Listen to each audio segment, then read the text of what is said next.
Yes, Mr. Yun Chair. ang gusto nilang mangyari. Doon sila sa impyerno at doon tayo magkita. Well, Mr. Chair, wala namang jurisdiction ng Senado sa impyerno. Dito lang sa bansa natin pwede tayong mag-investigate. Ba't doon tayo pupunta? Well, wala po akong ambisyon pumuntang impyerno pa.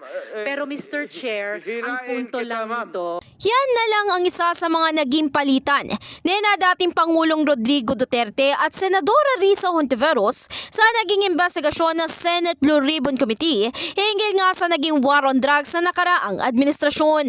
Sa nasabing pagdinig ay inamin ni Duterte na mayroon siyang death squad na binubuo umano ng mga gangster pero pagtitiyak niya ay hindi ito state-sponsored.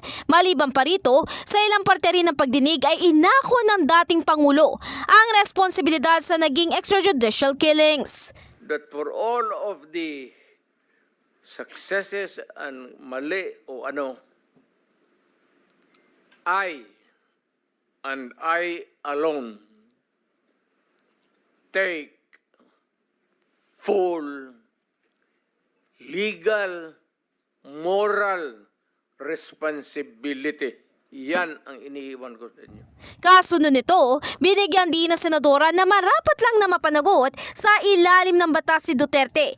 Ito ay bago pa umano maparusahan sa impyerno. Dagdag pa niya, tanging gawain lang ng mga halang ang kaluluwa at matigas ang puso ang EJK.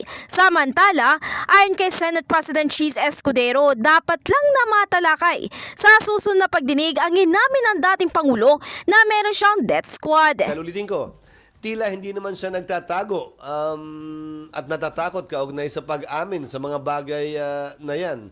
Pero nasa kamay na ng mga otoridad kung sapat na ba yung pag-amin yun para sampahan siya ng kaso.